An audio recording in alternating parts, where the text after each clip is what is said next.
manusia sempurna Rasulullah SAW.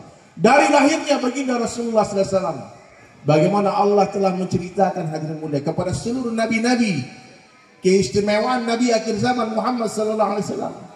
Nabi yang terbaik, keringatnya Rasulullah lebih wangi dari kasturi. Rambut yang terbaik yang pernah Allah ciptakan di dunia adalah rambutnya baginda Rasulullah SAW. Kulit Nabi bercahaya. Mata yang terindah adalah matanya Rasulullah SAW. Semua yang ada pada tubuh Nabi terbaik, hadirin sekalian. Akhlak yang terbaik adalah akhlaknya Rasulullah SAW. Akhlakul azimah. Rasulullah suka membalas kejahatan orang dengan kebaikan. Bagaimana Rasulullah selalu dipersiapkan dari sulbinya orang-orang mulia. Ayahnya bernama Abdullah hamba Allah, kakeknya Abdul Muttalib, sampai ke nasabnya kepada Nabi Ibrahim alaihissalam dari jalur Nabi Ismail alaihissalam. Jadi kalau ada orang bilang ayah Nabi kafir di neraka, itu orang tak paham sejarah. Itu maksud bapak itu paman, Pak. Ada paman Nabi yang ada beda. Tapi kalau ayah Nabi manusia terbaik. Tidak mungkin manusia suci terlahir dari lahir dari sulbinya orang kafir, tidak mungkin.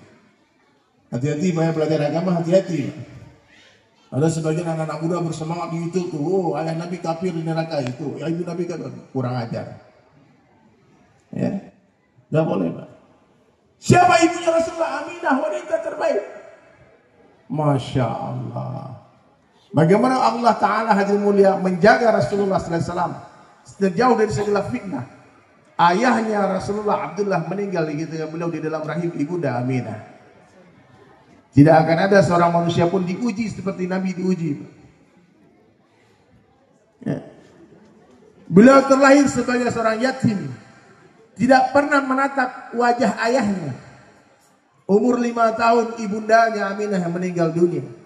Yatim piatu umur 5 tahun. Coba bayangkan. Dibesarkan oleh seorang kakek bernama Abdul Muttalib. 2 tahun cuma dirawat oleh Abdul Muttalib, meninggal juga kakeknya. Kemudian dirawat oleh pamannya Abu Talib yang tercinta. Ini paman yang tercinta tapi tak dapat hidayah, hadirin sekalian. Sebagian besar ulama mengatakan Abu Talib tidak dapat hidayah sampai akhir hayatnya. Rasulullah SAW hadirin dijaga oleh Allah Subhanahu Wa Taala dari jauh sebelum terlahir ke dunia. Apalagi setelah Nabi SAW berniaga menjadi seorang yang paling jujur. Cara Nabi berniaga nih, orang Madura ternyata kan berdagang kan. Ini dengar nih, kalau mau jadi pedagang ikut Nabi berdagang. Ternyata Rasulullah SAW kalau berdagang tidak pernah Nabi lupa menceritakan tentang kekurangan-kekurangan barangnya. Nabi selalu menceritakan aib-aib barangnya. Kalau baju ini agak ada sobeknya dikasih tahu, ini ada sobeknya di sini. Ini jahitannya agak miring di sini. Dibagi tahu aib-aib barangnya. Dan Nabi katakan tidak termasuk umatku orang yang suka menipu. Ya? Rasulullah SAW jujur hadirin mulia. Jadi bahkan Rasulullah menjanjikan dalam satu hadis, seorang pedagang yang jujur, dengar baik-baik, pedagang yang jujur akan dibangkitkan bersama para nabi di surga nanti. Dikumpulkan bersama nabi di surga. Saking langkanya pedagang yang jujur, Pak. Saking langkanya pedagang yang jujur. Allah, betul nggak?